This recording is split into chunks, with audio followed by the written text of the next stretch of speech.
Et si une nuit, votre nain de jardin disparaissait.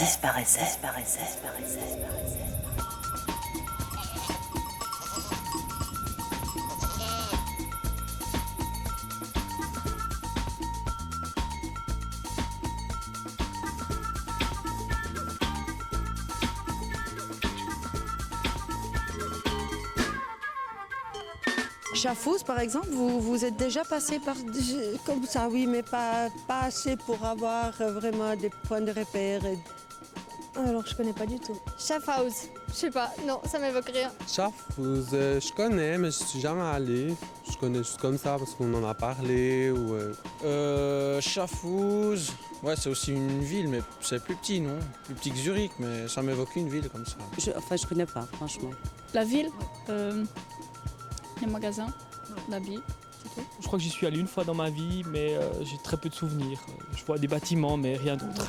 Coucou la Suisse, aujourd'hui dans le canton de Schaffhaus, nous irons dans la ville de Schaffhaus, le chef-lieu du canton, où nous goûterons à la spécialité locale, les Schaffhauser Zungen, puis à Büsingen, un petit coin d'Allemagne en Suisse, et enfin devant les plus importantes chutes d'Europe, les chutes du Rhin. Salut à vous et merci de nous rejoindre pour cette nouvelle balade en Suisse. Peter est fidèle au poste et regardez où nous vous emmenons aujourd'hui. On part direction plein nord, on frôle la frontière française, puis la frontière allemande, pour arriver dans le canton de Schaffhaus.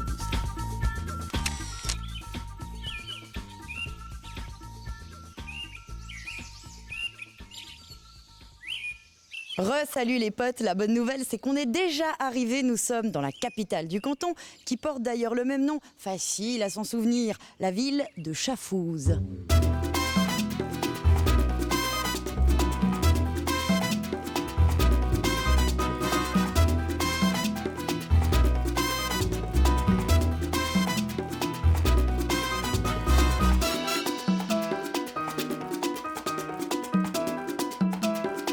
Schaffhaus vit au rythme de ce grand fleuve hyper connu, le Rhin. On se balade sur ses rives, on s'y baigne en été et surtout on utilise son courant pour fournir de l'électricité aux entreprises mais aussi aux habitants.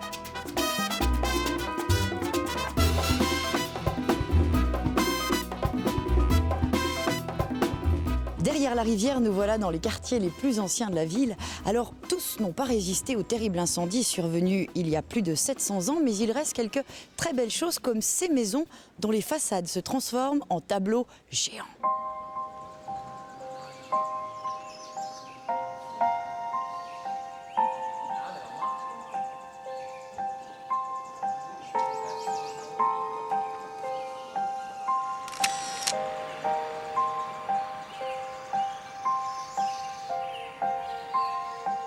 Nous revoilà et juste derrière moi, je vous présente la forteresse du Munau qui domine la ville. À l'époque, la muraille encerclait les habitations et les protégeait des attaques extérieures. Mais celle-ci est particulièrement inventive puisque les habitants et leur bétail pouvaient se cacher à l'intérieur de la forteresse dans une cave percée dans la roche. Mais il y a encore mieux puisque tout autour de la forteresse, un fossé a été creusé et en plus, au haut du donjon, un guet surveillait les alentours. Ça, c'est de la protection.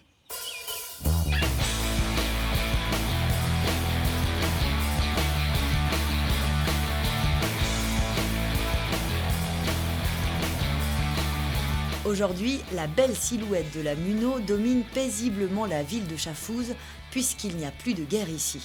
Alors, ce sont désormais les touristes qui s'enfilent à l'intérieur de la forteresse et qui découvrent l'incroyable cachette des Schaffhausois, une cachette gigantesque.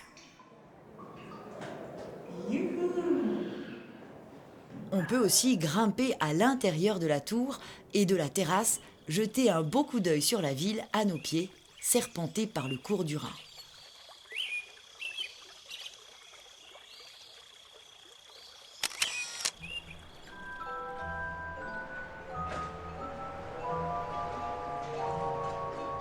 Alors si vous venez ici à Schaffhaus, il y a un truc qu'il faut absolument essayer, ce sont les Schaffhauser Zungen, des biscuits fourrés. On dit que c'est ici, à la confiserie Vreber, qui sont les meilleurs. Les Schaffhauser Zungen, c'est quoi? Alors en français, bien sûr, on dit les langues de Schaffhaus. Et c'est une recette qui existe déjà maintenant depuis 110 ans. Donc en 1896, ça a été créé il y a déjà 4 générations. Et c'est un biscuit avec des amandes et des noisettes et fourré avec une crème spéciale aux amandes aussi et de la vanille un peu. Pourquoi est-ce qu'ils sont comme ça célèbres, ces Schaffhauser-Zungen? Ben écoutez, il n'y a qu'une recette, c'est qu'ils sont excellents. Et puis il y a beaucoup de copies, bien sûr, ils sont dans la région, mais personne n'a encore réussi à faire une qualité comme nous on fait. Vous allez tromper personne avec votre accent, vous êtes roman neuchâtelois même. Comment ça se fait qu'un neuchâtelois finisse ici à Schaffhouse? Ben écoutez, comme c'est souvent le cas, c'est le hasard qu'on soit arrivé ici. Donc il y a 16 ans maintenant que nous sommes ici et nous sommes vraiment... On se plaît beaucoup à Schaffhouse. Au début c'était un peu dur peut-être avec la mentalité, tout, la langue, mais maintenant on est très bien, on est bien accepté ici par les Schaffhausois, bien sûr. Ça va très bien. Ouais.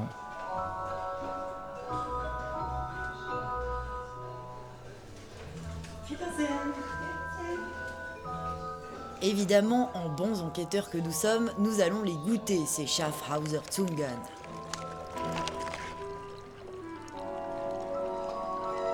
Alors, verdict? Excellent, à essayer absolument.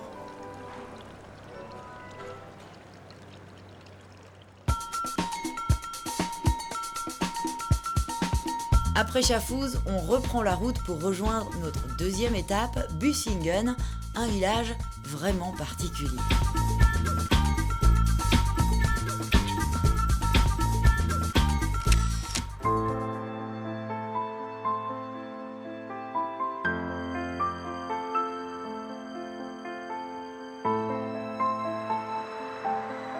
À 3 ou 4 minutes seulement de Schaffhouse, nous voilà à Büsingen.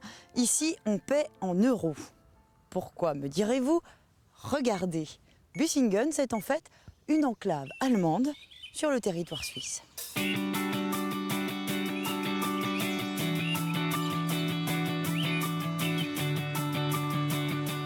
Nous sommes bel et bien sur le territoire suisse, mais ici, les habitants, les lois, la monnaie sont allemands, même s'il n'y a pas de frontières. C'est un curieux héritage de l'histoire et rien n'a changé depuis.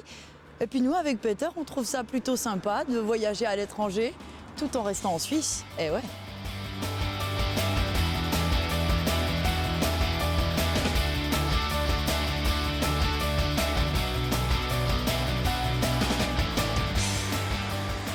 Aussi vite qu'on est arrivé, on repart d'Allemagne pour revenir en Suisse.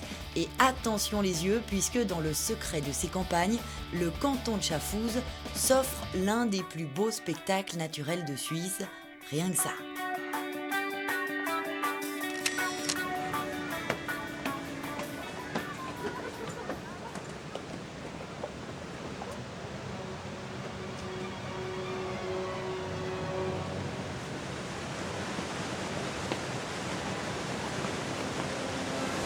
Mesdames et messieurs, ladies and gentlemen, voici les très impressionnantes chutes du Rhin.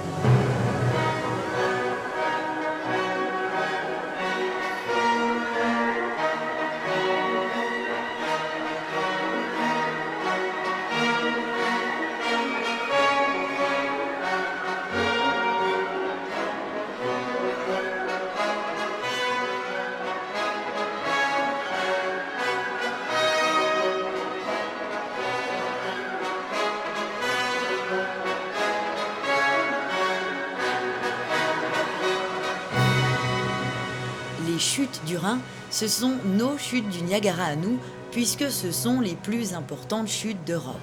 Le Rhin se jette d'une hauteur de 25 mètres dans un vacarme assourdissant. Ce trésor de la nature a vu le jour il y a 17 000 ans et c'est aujourd'hui sur une largeur de 150 mètres que les flots se déchaînent. 700 000 litres d'eau passent par ici chaque seconde. Après cette incroyable chute libre, le Rhin part en direction de Bâle, puis de l'Allemagne, pour finalement rejoindre loin, très loin d'ici, la mer du Nord. Mais nous ne serons pas du voyage car, chut, il est déjà temps de rentrer à l'heure à laquelle les nains de jardin redeviennent des nains de jardin.